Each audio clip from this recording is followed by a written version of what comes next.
தந்தை மகன் தூய ஆவியின் பெயராலே.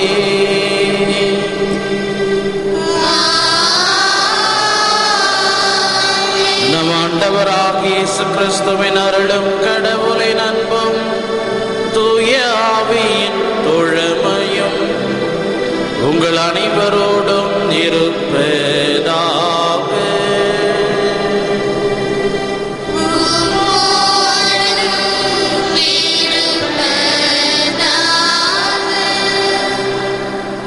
என் அன்பார்ந்த மைந்தர் இவரே, இவர் பொருட்டு நான் பூரிப்படைகிறேன். இவருக்கு செவிசாயுங்கள் என இன்றைய தவக்காலத்தின் 2ஆம் ஞாயிறு வழிபாடு நம்மை அழைக்கிறது. ஆண்டவருக்கு செவிசாய்த்தல் என்பது ஒவ்வொரு மனிதனின் அடிப்படை கடமை.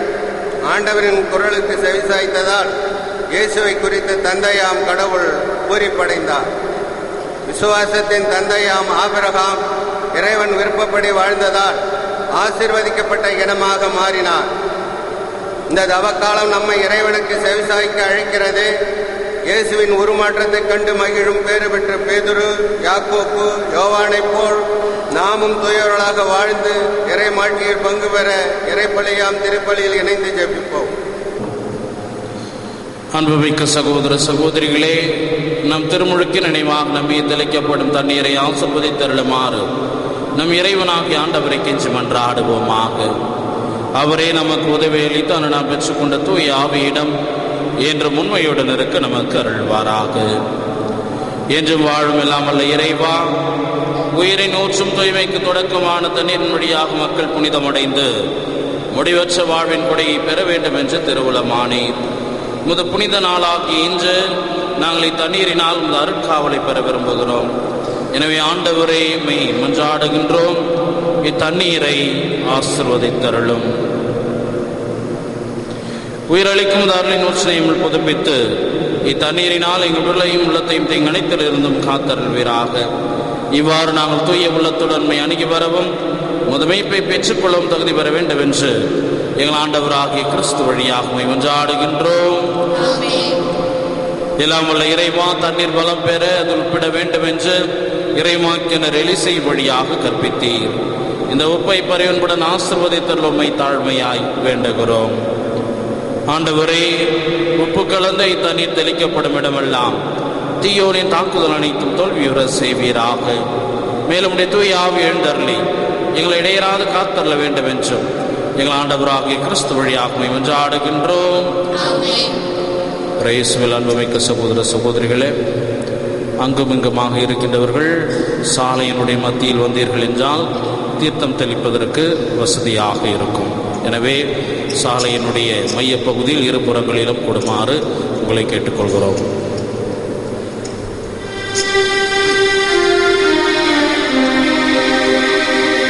ஈசோ புல்லினால் என் மேல் தெளிப்பே,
எல்லாம் வல்ல இறைவன் நம் பாவங்களை போக்கி நம்மை தூய்மைப்படுத்துவாராக.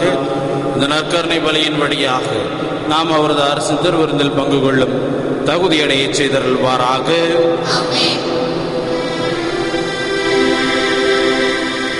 ஜெபிப்போமாக. அருட்பெரும் ஜோதியே இறைவா, அன்புக்குரிய உம் திருமகனுக்கு நாங்கள் செவிசாய்க்க வேண்டுமென்ற கட்டளையை இடுகின்றே. நாங்கள் உமது வார்த்தையினால் அகவொலி பெற்று உம் திருமகனுடைய பாடுகளின் உண்மை பொருளை வைத்துணரவும், அப்பாடுகளின் வழியாக அவரது மாட்சியில் பங்கு பெறவும் அருள் தாரும். உமோடு தூயாவியின் ஒன்றைப்பில் இறைவனா என்றென்றும் வாழ்ந்து ஆட்சி செய்கின்றவர் வழியாக உம்மை மன்றாடுகின்றோ.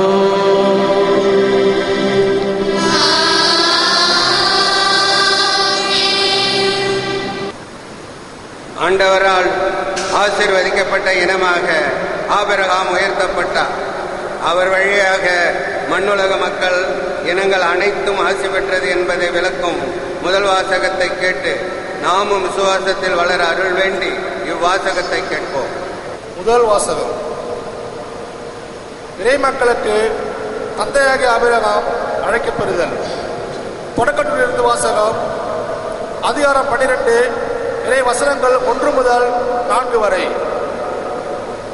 அந்நாட்களில் ஆண்டவர் ஆபிரகாமை நோக்கி, உன் நாட்டிலிருந்தும் உன் இனத்தினரிடமிருந்தும் உன் தந்தை வீட்டிலிருந்து புறப்பட்டு நான் உனக்கு காண்பிக்கும் நாட்டுக்கு செல். உன்னை நான் பெரிய இனமாக்குவேன், உனக்கு ஆசி வழங்குவேன், உன் பெயரை நான் சிறப்புற செய்வேன், நீயே ஆசியாக விளங்குவாய், உனக்கு ஆசி கூறுவோருக்கு நான் ஆசி வழங்குவேன், உன்னை சபிப்போரை நானும் சபிப்பேன், உன் வழியாக மண்ணுலகின் மக்களினங்கள் அனைத்தும் ஆசி பெறும் என்றார். ஆண்டவர் ஆபிரகாமுக்கு கூறியபடியே அவர் புறப்பட்டு சென்றார். இது ஆண்டவர் வழங்கும் அருள்வாக்கு.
தனது வாழ்வால் சாவை அழித்து அழியா வாழ்வை நற்செய்தியின் வழியாக ஒளிரச் செய்தார். இயேசு உலகில் தோன்றியதன் வழியாக அருள் வெளிப்பட்டது. எனவே நாம் இயேசுவின் வழியாக பெற்றுக்கொண்ட அருள் வரத்திற்கு ஏற்ப வாழும் வரம் கேட்டு இவ்விரண்டாம் வாசகத்தை கேட்போம். இரண்டாம் வாசகம். இறைவன் நம்மை அழைத்து நம் மீது ஒளி வீசுகிறார். திருத்தூதர் பவுல் தீமோத்தேயுக்கு எழுதிய 2ஆம் திருமுகத்திலிருந்து வாசகம். அதிகாரம் 1, 8 முதல் 10 வரை.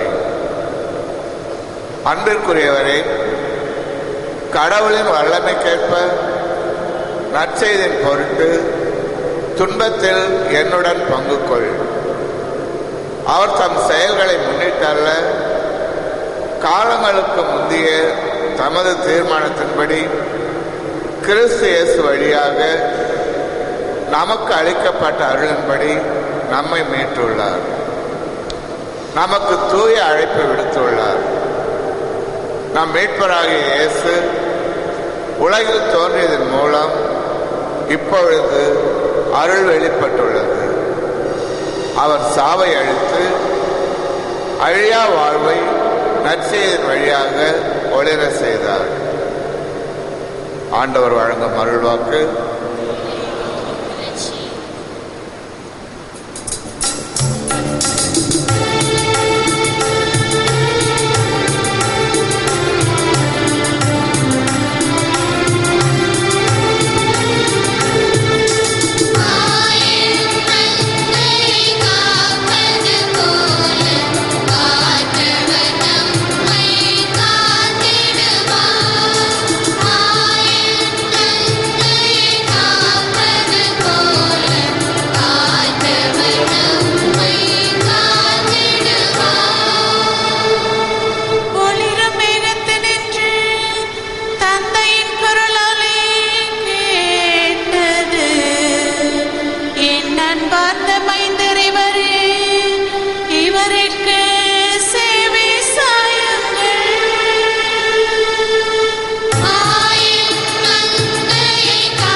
ஆண்டவர் உங்களோடு இருப்பாராக.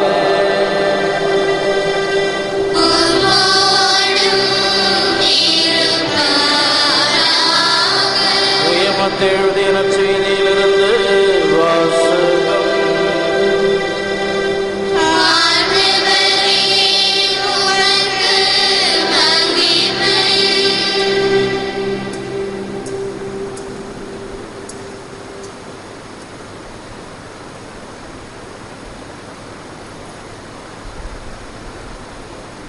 அதிகாரம் 17. உயிருள்ள இறை வார்த்தைகள் 1 முதல் 9 முடிய. அக்காலத்தில் இயேசு பேதுருவையும் யாக்கோபையும் அவர் சகோதரரான யோவானையும் ஒரு உயர்ந்த மலைக்கு தனியாக கூட்டிக் கொண்டு போனார். அங்கே அவர்கள் முன் அவர் தோற்றம் மாறினார். அவரது முகம் கதிரவனைப் போல் ஒளிர்ந்தது. அவருடைய ஆடைகள் ஒளி போன்று வெண்மையாயின. இதோ மோசேயும் எலியாவும் அவர்களுக்கு முன் தோன்றி இயேசுவோடு உரையாடி கொண்டிருந்தனர். பேதுரு இயேசுவை பார்த்து, ஆண்டவரே, நாம் இங்கேயே இருப்பது நல்லது. உமக்கு ஒன்றும் மோசேவுக்கு ஒன்றும் எலியாவுக்கு ஒன்றுமாக 3 கூடாரங்களை அமைக்கட்டுமா? இது உமக்கு விருப்பமா என்றார். அவர் தொடர்ந்து பேசிக் கொண்டிருந்த போது ஒளிமயமான மேகம் ஒன்று அவர்கள் மேல் நிழலிட்டது. அந்த மேகத்தினின்று, என் அன்பார்ந்த மைந்தர் இவரை, இவர் பொருட்டு நான் பூரிப்படைகிறேன், இவருக்கு செவிசாயுங்கள் என்று ஒரு குரல் ஒலித்தது. அதை கேட்டதும் சீடர்கள் மிகவும் அஞ்சி முகம் குப்புற விழுந்தார்கள். இயேசு அவர்களிடம் வந்து அவர்களை தொட்டு, எழுந்திருங்கள், அஞ்சாதீர்கள் என்றார். அவர்கள் நிமிர்ந்து பார்த்தபோது இயேசு ஒருவரை தவிர வேறு எவரையும் காணவில்லை. அவர்கள் மலையிலிருந்து இறங்கி வந்தபோது இயேசு, மானிட மகன் இறந்த உயிருடன் எழுப்பப்படும் வரை இக்காட்சியை பற்றி எவருக்கும் சொல்லக்கூடாது என அவர்களுக்கு கட்டளையிட்டார்.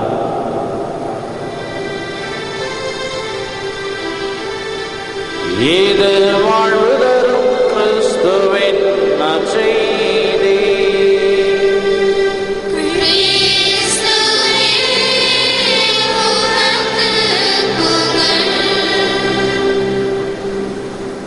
இயேசுவில் அன்புமிக்க சகோதர சகோதரிகளே, பெற்றோர்களே, பெரியோர்களே, இன்றைய தினம் தவக்காலத்தினுடைய 2வது ஞாயிற்றுக்கிழமையை நாம் சிறப்பித்துக் கொண்டிருக்கின்றோம், தியானித்துக் கொண்டிருக்கின்றோம். இந்த 2வது தவக்கால ஞாயிறில் இறைவன் நமக்கு கொடுக்கின்ற செய்தி என்ன என்று நாம் ஒவ்வொருவரும் சிந்தித்து பார்க்க அழைக்கப்படுகின்றோம். இந்த செய்தியின்படி வாழவும் நாம் அழைக்கப்படுகின்றோம். புதிய ஏற்பாட்டில் தந்தையாம் இறைவன் நமக்கு கொடுத்த கட்டளை என்ன? புதிய ஏற்பாட்டில் தந்தையாம் இறைவன் நமக்கு கொடுத்த கட்டளை என்ன? சொன்னீங்கன்னா பரிசு கை மேல இருக்கு.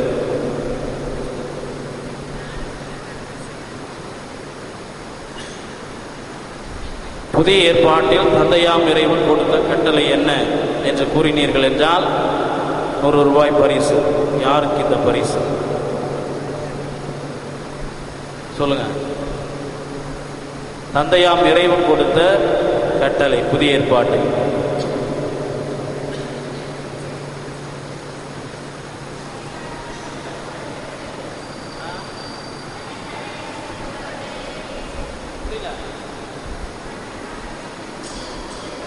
தன்னைத்தானே நேசிப்பது போல பிறரையும் நேசிப்பதா? அப்படியா? அதே சொன்னாரா புதிய ஏற்பாட்டிலையா? தந்தையாம் இறைவன் கொடுத்த கட்டளை, இயேசுநாதர் கொடுத்த கட்டளை சொல்ல, தந்தையாம் இறைவன் கொடுத்த கட்டளை, நமக்கு கொடுத்த கட்டளை.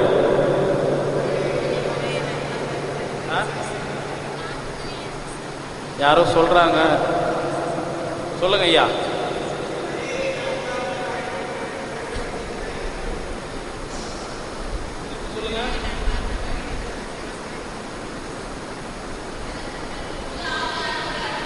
இல்ல அவர் சொல்லியிருக்காரு, அவர் சொல்லிட்டார்.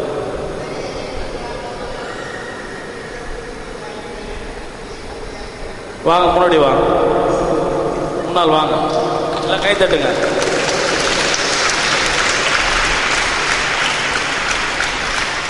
தந்தையாம் இறைவன் புதிய ஏற்பாட்டிலே நமக்கு கொடுத்த கட்டளை, இவரே என் அன்பார்ந்த மைந்தர், இவருக்கு செவி சாயுங்கள்.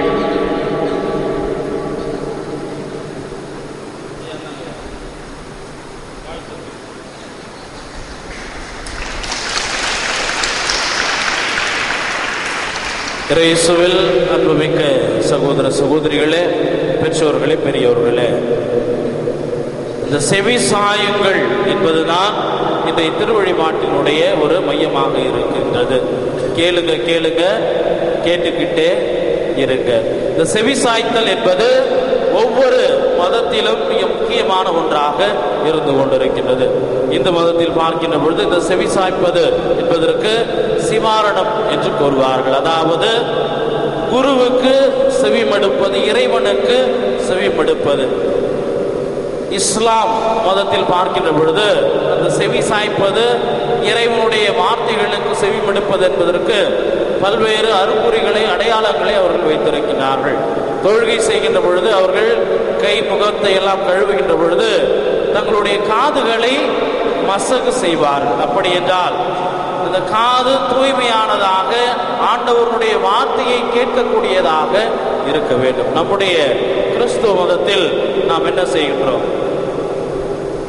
குருவானவர் அந்த ஞானஸ்நானம் கொடுக்கின்ற பொழுது குழந்தைக்கு எப்பத்தா என்று காதுகளில் சிலுவை அடையாளம் வரைவார். திறக்கப்படு, ஆண்டவனுடைய வார்த்தையை கேட்க உன்னுடைய காதுகள் திறக்கப்படட்டும் என்பதற்கு அடையாளமாக எப்பைத்தா என்று அவர் இந்த குழந்தையினுடைய காதில் குருவானவர் சிலுவை அடையாளம் வரைவதை நாம் பார்க்கணும். அப்படி என்றால் இந்த செவி சாய்ப்பது, செவி கொடுப்பது, செவி மடுப்பது என்பது ஒவ்வொரு மதத்திலும் மிக முக்கியமான ஒன்றாக இருந்து கொண்டிருக்கின்றது. எனவே நாமும் இறைவனுடைய குரலுக்கு செவி சாய்க்கின்றவர்களாக நம்முடைய வாழ்வில் இருக்கின்றோமா என்று சிந்தித்து பார்க்க தான் இன்றைய திருவழிபாடு நமக்கு அழைப்பு கொடுக்கின்றது. அன்புமிக்க சகோதர சகோதரிகளே, பல வேளைகளில் நாம் இறைவனுக்கு செவி சாய்க்கின்றவர்களாக இல்லை, மாறாக நாம் இறைவனிடம் பேசுகின்றவர்களாக மட்டுமே இருந்து கொண்டிருக்கின்றோம். நம்முடைய தேவைகள், நம்முடைய எதிர்பார்ப்புகள், நம்முடைய எண்ணங்கள், நம்முடைய பட்ஜெட்டை இறைவனிடம் ஆலயத்திற்கு வருகின்ற பொழுது கடகடகடவென்று ஒப்பிக்கின்றவர்களாக, மனப்பாடம் செய்துவிட்டு வந்து அவருடைய காலடிகளிலே முட்டுகின்றவர்களாக நாம் இருந்து கொண்டிருக்கின்றோம். என்றாவது இறைவன் நம்மிடம் பேசுவதை என்னவென்று, அவர் என்ன பேசுகின்றார், என்ன சொல்லுகின்றார் என்று நாம் நம்முடைய செவிகளை திறந்து கேட்டிருக்கின்றோமா? என்னைக்குனாச்சும் யோசிச்சு பாருங்க. கோயிலுக்கு வந்தாலே அப்படியே பட்ட தேவைகளை அப்படியே அடுக்கிக் கொண்டே இருப்போம்.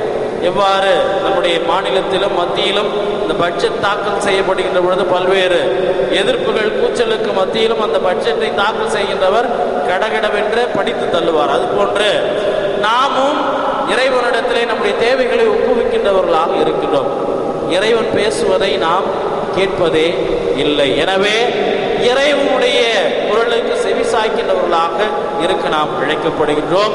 இது என்னுடைய குரல் அல்ல, மாறாக தந்தையினுடைய குரலாக, இவரே என்னுடைய அன்பார்ந்த மைந்தர் என்று திருமுழுக்கு சமயத்திலே சான்று பகர்ந்த தந்தையாம் இறைவன் தாபோர் மலை இன்றைய உருமாற்ற நிகழ்விலே இவரே என்னுடைய அன்பார்ந்த மைந்தன், இவருக்கு செவி சாயுங்கள் என்று நமக்கு கட்டளை தருபவராக இருப்பதை நாம் பார்க்கின்றோம்.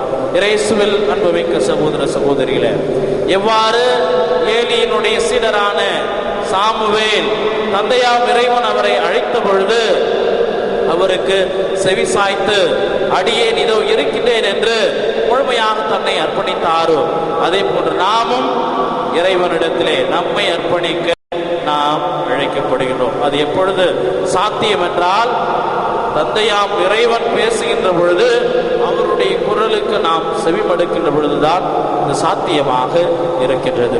இயேசுவில் அன்புமிக்க சகோதர சகோதரிகளே, பெற்றோர்களே, பெரியோர்களே, இந்த செவி சாய்ப்பதன் வழியாக, இறைவனுடைய குரலுக்கு செவிமடுப்பதன் வழியாக நாம் என்னென்ன காரியங்களை நம்முடைய வாழ்வில் பெறுகின்றோம் என்றால், அபரிவிதமான ஆசீர்வாதங்களை நம்முடைய வாழ்விலே நாம் பெறுகின்றவர்களாக இருந்து கொண்டிருக்கின்றோம். தந்தையாம் இறைவனுடைய குரலுக்கு ஆபிரகாம் செவிமடுத்தார். எனவே கடல் மணலை போலவும் வானத்து விண்மீனை போலவும் உன்னுடைய சந்ததியை பெருக்குவேன் என்று தந்தையாம் இறைவன் அவருக்கு அறிவுறுத்தியதை நாம் பார்க்கின்றோம்.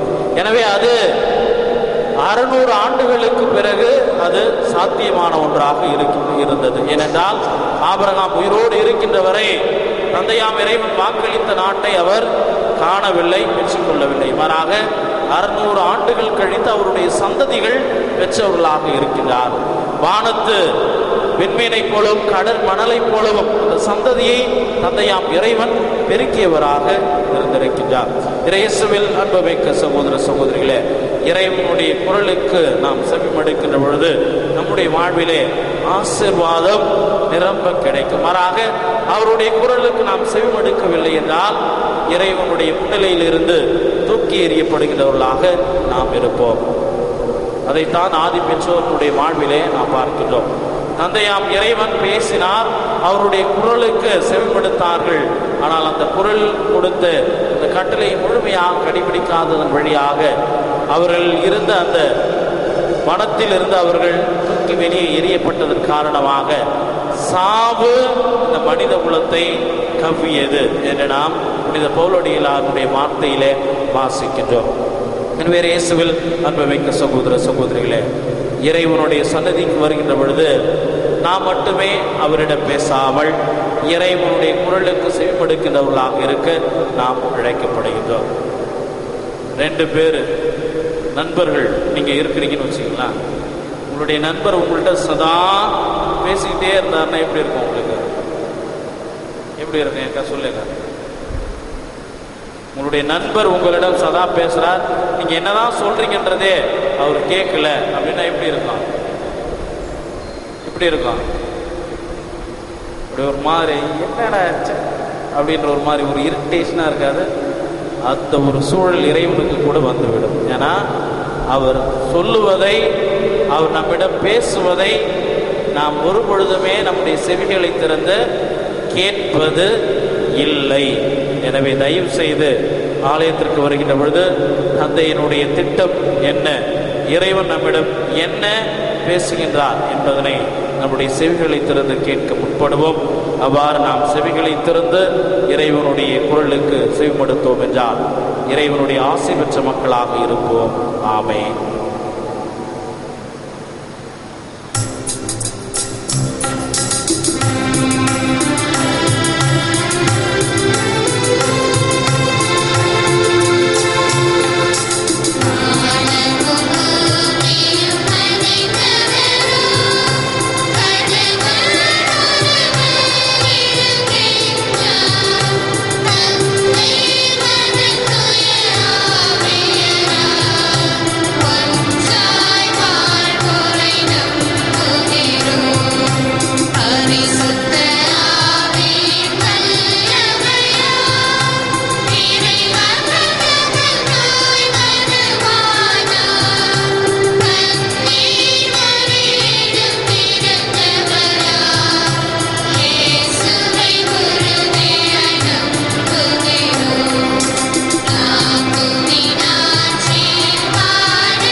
அன்புமிக்க சகோதர சகோதரிகளே, எக்காலம் இறைவனை மன்றாட நமக்கு கடமையுண்டு. சிறப்பாக இத்தவக்காலத்தில் கிறிஸ்துவுடன் விழித்திருந்த இறைவனை நோக்கி மிகுந்த உருக்கத்துடன் மன்றாடுவோம். இறை மாட்சிமையில் ஒளிர்பவரே, திருச்சபையை உமக்கு உகந்த இறையாட்சி சமூகமாக மாற்ற அயராது உழைக்கும் எமது திருத்தந்தை பிரான்சிஸையும் எமது மறைமாவட்ட ஆயர் குருக்களையும் துறவரத்தார் மற்றும் பொது நிலையினர் அனைவரையும் உடனிருந்து வழிநடத்த இறைவா உம்மை மன்றாடுகிறோம். ஆபிரகாமிற்கு வாக்களிக்கப்பட்ட நாட்டை தந்தவரே, உலக நாடுகளில் தங்களது சொந்த நாட்டை இழந்து அகதிகளாக ஆதரவற்ற நிலையில் அல்லல்படும் மக்களுக்கு நீரே புகலிடமாக இருந்து பாதுகாக்க இறைவா உம்மை மன்றாடுகிறோம். ஆண்டவரே, எங்கள் மன்றாட்டை கேட்டருளும். உம்மேல் நம்பிக்கை கொண்டவர்களாக கைவிடாத நல்ல தந்தையே, உம்மேல் நம்பிக்கை வைத்து குணம் பெற ஏங்கும் நோயாளிகளை உமது குணமளிக்கும் வல்லமையால் தொட்டு குணமளிக்க இறைவா உம்மை மன்றாடுகிறோம். ஆண்டவரே, எங்கள் மன்றாட்டை கேட்டருளும். ஆசி வழங்கி அனுதினம் எம்மை வழிநடத்துபவரே, எமது பிள்ளைகளை ஆசீர்வதியும். ஆபிரகாமின் வழித்தோன்றல்களாகிய நாங்களும் எமது பிள்ளைகளை விசுவாசத்தில் வளர்த்து நல்ல எதிர்காலத்தை பெற்று மகிழ இறைவா உம்மை மன்றாடுகிறோம். ஆண்டவரே, எங்கள் மன்றாட்டை கேட்டருளும். நம் ஒவ்வொருவரின் தனிப்பட்ட தேவைகளுக்காக சிறிது நேரம் மௌனமாக மன்றாடுவோம்.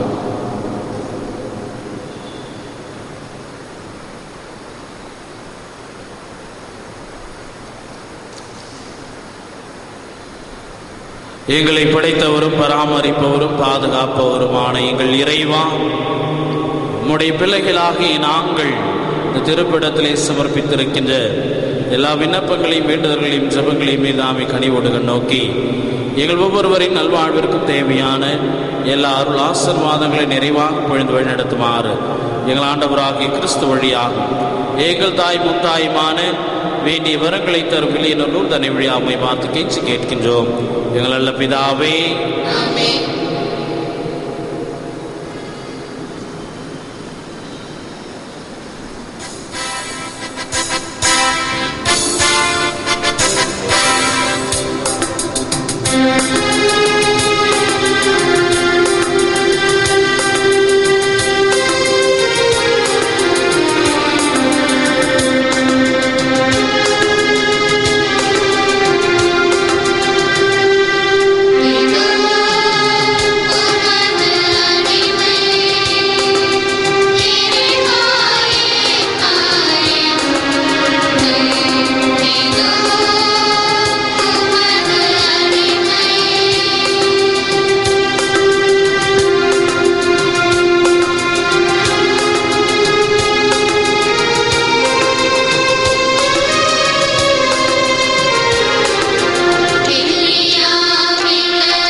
அன்புமிக்க சகோதர சகோதரிகளை நாம் அனைவரும் ஒப்புக் கொடுக்கும் திருப்பலி எல்லாம் வல்ல தந்தையாக இறைவன் கேட்டதாக முடி ஜெபியுங்கள்.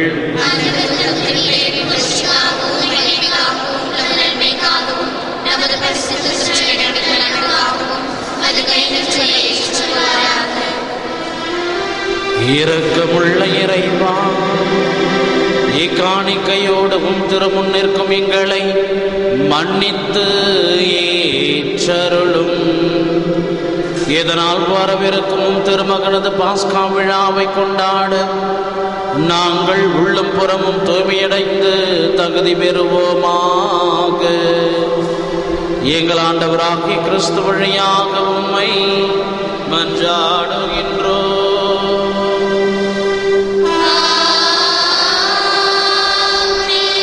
ஆண்டவர் உங்களோடு இருப்பாராக.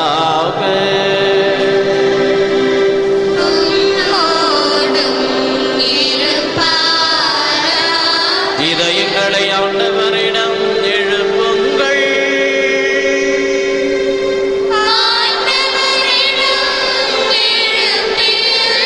நம் இறைவனாகிய ஆண்டவருக்கு நன்றி கூறுவோம்.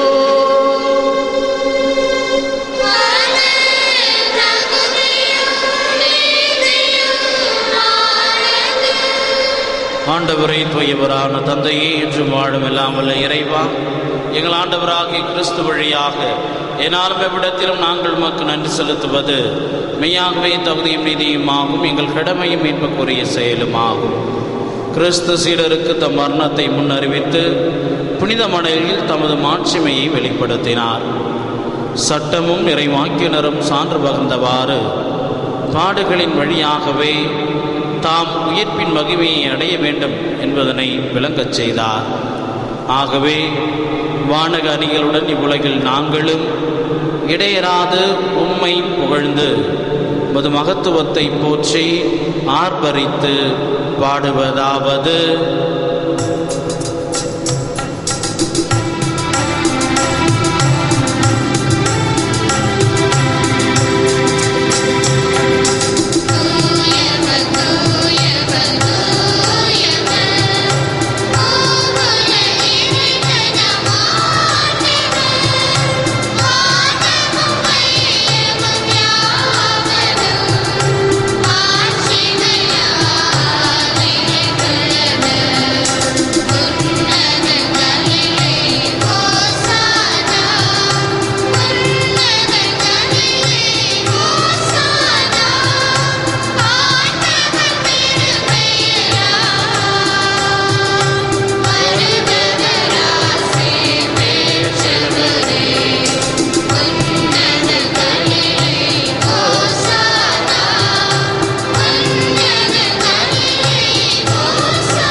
வானக தந்தையே, நிர்மையாகவே தூயவர், புனிதத்திற்கெல்லாம் போற்று. ஆகவே உம்முடைய தூய ஆவியை பொழிந்து இக்காணிக்கைகளை புனிதப்படுத்த வேண்டுமென உம்மை மன்றாடுகின்றோம். இவ்வாறு எங்கள் ஆண்டவர் இயேசு கிறிஸ்துவின் உடலும் இரத்தமுமாக எங்களுக்கு இவை மாறுவனவாக. அவர் பாடுபட மனமு வந்து தம்மை கையளித்த போது அப்பத்தை எடுத்து நன்றி செலுத்தி அதை பிட்டு தம் சீடருக்கு அளித்து கூறியதாவது: அனைவரும் இதை வாங்கி உண்ணுங்கள், ஏனெனில் இது உங்களுக்காக கையளிக்கப்படும் என் உடல்.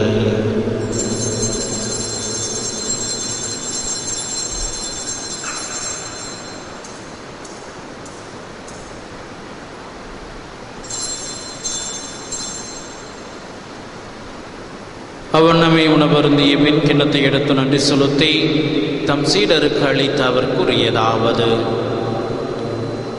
அனைவரும் இதை வாங்கி பருகுங்கள், ஏனெனில் இது புதிய நித்திய உடன்படிக்கைக்கான என் இரத்தம். இது பாவ மன்னிப்புக்கென்று உங்களுக்காகவும் எல்லாருக்காகவும் சிந்தப்படும்.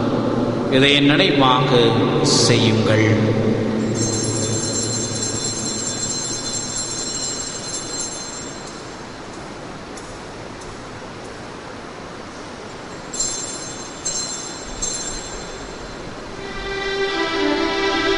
இது விசுவாசத்தின் மறை பொருள்.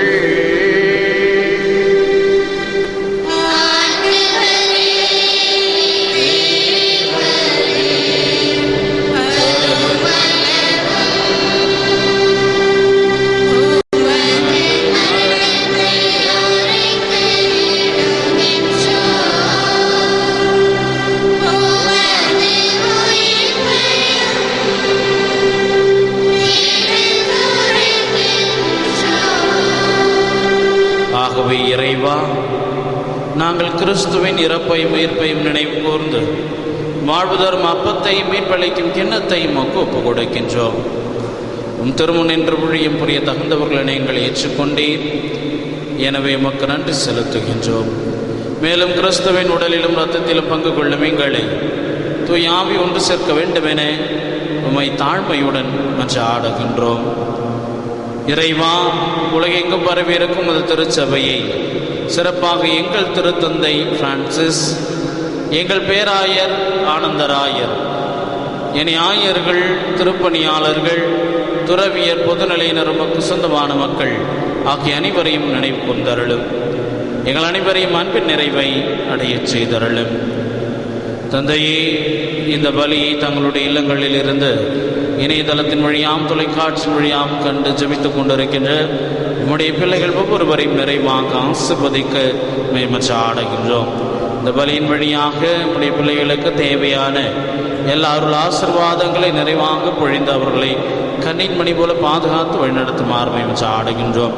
சிறப்பாக இந்த பலியை ஒளிபரப்பு செய்து கொண்டிருக்கின்ற ஹோலி கிராஸ் தொலைக்காட்சி நிறுவனத்தின் இதாமே நிறைவாக ஆசீர்வதிக்கும்படியாக தொடர்ந்து இந்த பணியை செய்ய அவர்களுக்கு தேவையான அருள் பொருள் உதவிகளை நிறைவாக தந்து வழிநடத்துமாறு மன்றாடுகின்றோம். மேலும் உயிர்த்தெழும் நம்பிக்கையுடன் இறந்து போன எங்கள் சகோதர சகோதரிகளையும் இறந்தோர் அனைவரையும் நினைவு கூர்ந்து ஒளிமிக்கும் திருமுன் ஏற்றுக்கொள்ளும். எங்கள் அனைவர் மீதும் இரக்கமாயிரும். இறைவனின் கன்னித்தாயான மாட்சிமை மிக்க வேண்டிய வரங்களை தரும் வில்லியனூர் லூர்து அன்னை, அவருடைய கணவர் புனித சூசையப்பர், புனித அப்போஸ்தலர், இவ்வுலகில் உமக்கு உகந்தவராய் இருந்தவர் ஆகிய புனிதர் அனைவருடனும் நாங்கள் நிலையான வாழ்வில் தோழமை கொண்டு உம் திருமகன் இயேசு கிறிஸ்து வழியாக உம்மை புகழ்ந்தேத்தும் வரமருளே உம்மை மன்றாடுகின்றோம். இவர் வழியாக இவரோடு இவரில் எல்லாம் வல்ல இறைவனாகிய தந்தையே, தூயாவின் ஒன்றைப்பில் எல்லா புகழும் மாற்றியும் என்றென்றும் உமக்கு உரியதே.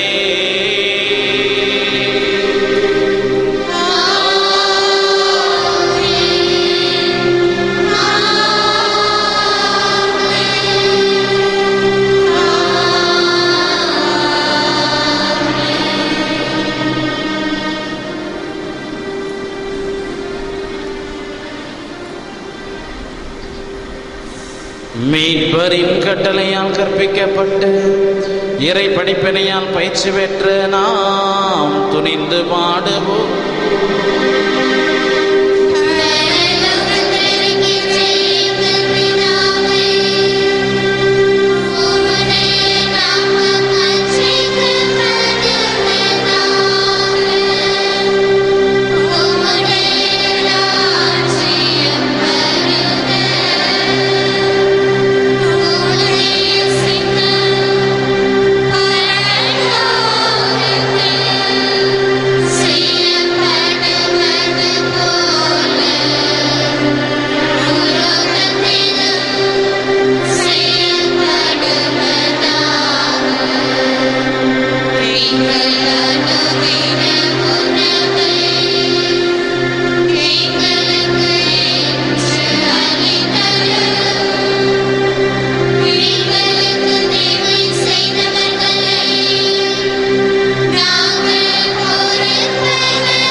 எங்கள் வாழ்நாளில் அமைதியை கனிவுடன் அருள உம்மை மன்றாடுகின்றோம். உமது இரக்கத்தின் உதவியால் நாங்கள் பாவத்திலிருந்து எப்போதும் விடுதலை பெற்று யாதொரு கலக்கமும் இன்றி நலமாயிருப்போமாக.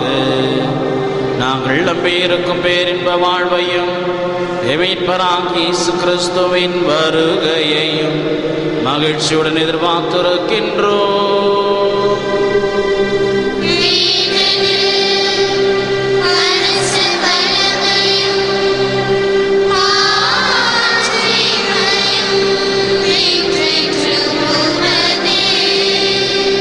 ஆண்டவராகிய இயேசு கிறிஸ்துவே, அமைதியை உங்களுக்கு விட்டு செல்கின்றேன், என் அமைதியையே உங்களுக்கு அளிக்கின்றேன் என்றும் அப்போஸ்தலர்களுக்கு மொழிந்தீரே.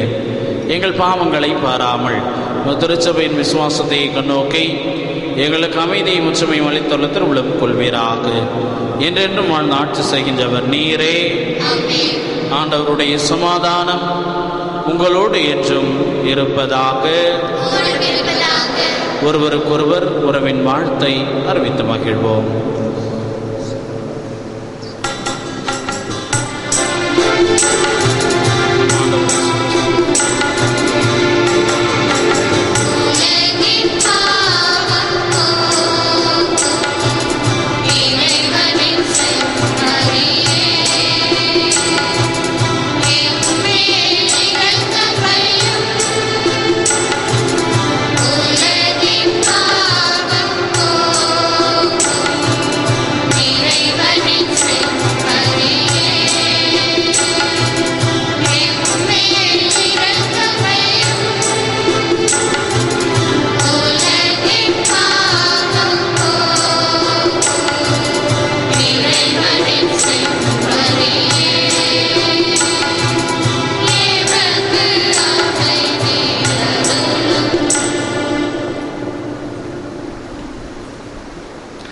இதோ இறைவனின் செம்மறி, இவரை உலகின் பாவங்களை போக்குகின்றவர்.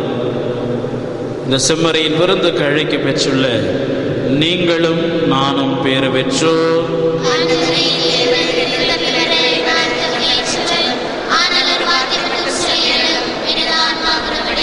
கிறிஸ்துவின் திருவுடலும் திருத்தமும் உம்மை காத்து முடிவில்லா வாழ்வளிப்பதாக. ஆமென்.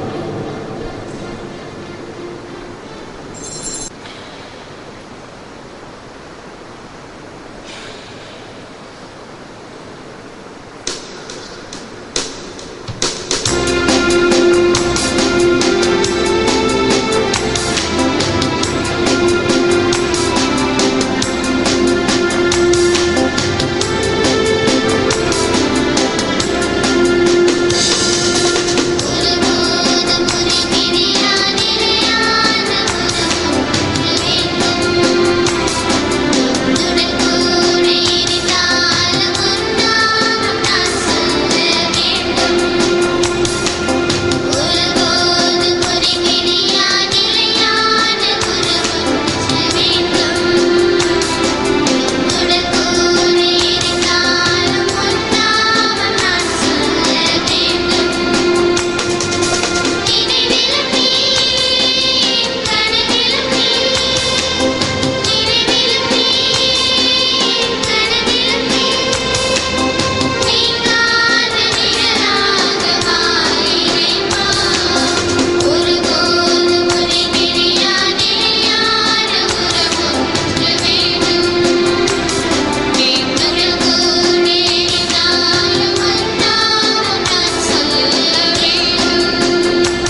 நன்றி கூறி மன்றாடுவோமாக.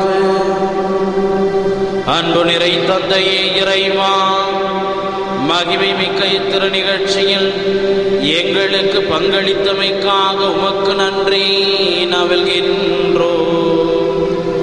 உம் திருமகனுக்கு நாங்கள் என்றும் செவிமடுக்கவும் அவரது வாழ்வோடு எங்கள் வாழ்வு ஒன்றிணையவும் அருள்வீராக. எங்கள் ஆண்டவராகிய கிறிஸ்து வழியாக உம்மை மன்றாடுகின்றோம்.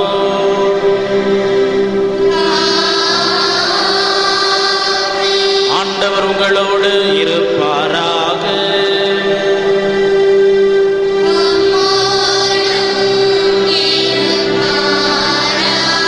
எல்லாம் வல்ல இறைவன் தந்தை மகன் தூயாவை உங்களை ஆசீர்வதிப்பாராக.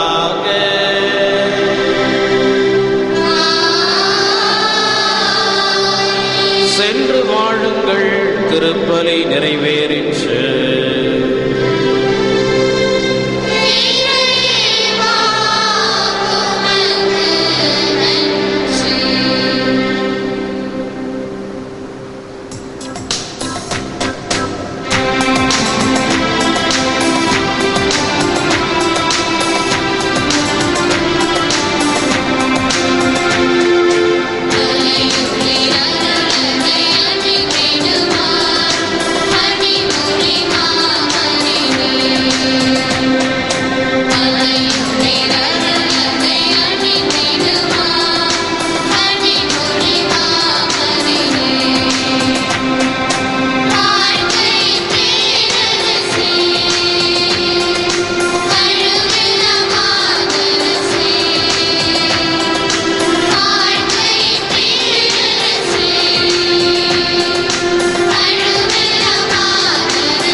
பிதா சுதன் பரிசுத்தாவியின் பெயராலே ஆமென். மரியே வாழ்க.